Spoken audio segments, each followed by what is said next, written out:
오랜 세월 제국주의자들과 계급적 원수들에 의해 헤아릴 수 없는 불행과 고통을 강요당한 인민의 사무친 원한과 분노가 그대로 응축되어 있는 중앙계급교양관. 천추만대를 두고 잊지 못할 원수들의 짓돌리는 만행과 죄악의 역사를 만천하에 고발하며 여기 중앙계급교양관의 자료들과 전신을 오늘도 이 땅의 후손들에게 절절히 당부하고 있습니다.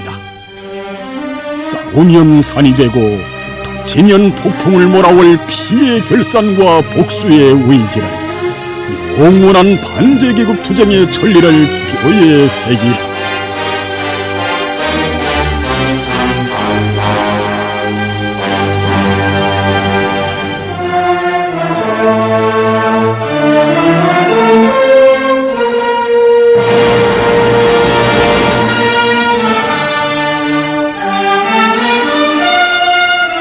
인민에게 헤아릴 수 없는 불행과 고통을 강요한 일본 침략자들의 죄행을 만천하에 고발하는 사실의 자료들을 돌아보며 참관을 이어가던 우리는 일제가 가보농민군을 무참히 진압한 자료들 앞에서 걸음을 멈추었습니다.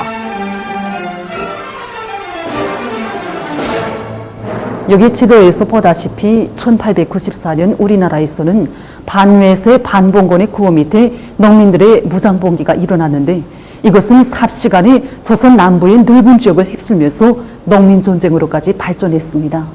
그것이 바로 유명한 가보농민전쟁이었습니다. 당시 조선에 대한 출병의 구실을 찾지 못해서 몸살을 앓던 일제는 이것을 절호의 기회로 여기면서 환성을 올렸습니다. 일제는 가보농민전쟁을 계기로 일본 공사관, 용사관의 보호와 거류민 보호의 구실 밑에 우리나라에 대한 대규모적인 무력 침공을 감행했습니다. 그러나 이것은 교활한 일본 침략자들의 한갓 궤변에 지나지 않았습니다. 사실 가보농민전쟁은 일본 공사관과 거류민들이 있는 곳으로부터 거리가 먼 전라도 일대에서 벌어졌기 때문에 일본 공사관과 거류민들을 특별히 보호해야 할 필요성이 애당초 제기될 수가 없었습니다. 강사의 이야기를 들으며 우리는 조선인민의 애국투쟁을 구실삼아 바다 건너 섬나라에서 침략의 마술을 뻗쳐온 일본 침략자들의 파렴치성에 대해 끓어오르는 분격을 금할 수 없었습니다. 사실 교활한 일제의 진의도는 조선 봉건 정부를 장악하고 청일 전쟁을 일으켜 전조선에 대한 독점적 지배권을 확립하는 데 있었습니다. 이렇듯 명분 아닌 명분을 걸고 조선에 기어든 일본 침략자들이 가보농민군에 대한 피비린내 나는 무력 진압에 나선 데 대한 자료들을 돌아보던 우리에게 한 상의 유화작품이 눈길을 끌었습니다. 여기 유화작품에서 보시다시피 창과 화승대밖에 진 것이 없는 농민군은 대포와 기관총을 휘두르는 일제 침략군에 의해서 그야말로 생죽음을 당했습니다. 당시 일제와의 최대의 격전이 벌어졌던 여기 공주 지방의 우금치 계곡은 그야말로 농민들의 시체가 가득 찼고 피가 강물처럼 흘렀습니다.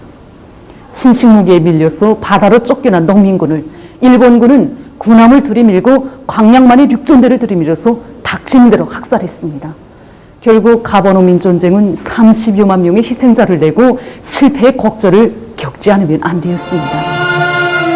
촉양촉외의 깃발을 들었건만 신식무기를 든 일본 침략자들 앞에서 무참히 쓰러져가는 농민군. 당시의 역사적 사실을 그대로 전하는 유화작품을 바라보노라니 저도 모르게 조선인민의 정의로운 애국적 투쟁을 총칼로 진압하고 무고한 인민들을 학살한 일본 침략자들에 대한 치솟는 분노가 솟구쳤습니다. 이 사진이 당시 가보농민군의 지휘자인 존봉준입니다. 촉양촉의 보국안민의 구호를 들고 반외세 투쟁에 나섰던 그는 변절자의 밀고로 1894년 12월 2일에 체포되게 됐습니다. 비록 발톱까지 무장한 일제 침략군에게 패했어도 그는 당시 근대 역사에서 가장 큰 농민전쟁을 지휘한 훌륭한 지도자였습니다. 그리고 이 사진은 농민군 지휘자인 김계남입니다. 원래 이름이 김기범이었는데 남도 지방을 동학의 이름으로 개화시키겠다고 이름도 김계남으로 고쳤습니다. 이 존봉준의 밑에서 농민군 지휘성원으로 활약한 그는 일제 무력 침공이 시작되자 전주전투와 공주전투에서 용맹을 떨쳤습니다. 하기에 그를 체포한 일제는 수많은 농민군들과 함께 그를 잔인하게 학살했습니다. 우리는 당시 일제가 전봉준을 비롯한 농민군 지휘자들을 잔인한 방법으로 학살하였으며 이르는 곳마다에서 재물을 약탈하고 부녀자들을 능욕한 데 대한 사실 자료들도 돌아왔습니다.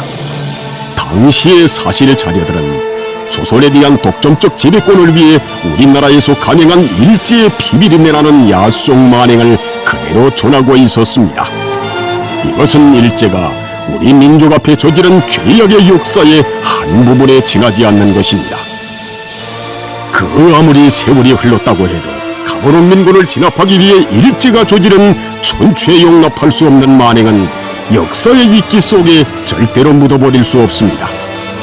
우리는 과거 일제가 우리나라의 존엄을 유린말살하고 저들의 더러운 목적 달성을 위해 수단과 방법을 가리지 않고 미쳐 날뛴 죄악의 역사를 언제나 잊지 않고 기어이 1100배로 복수하고야 말리라는 굳은 결의를 다지며 참관을 이어갔습니다.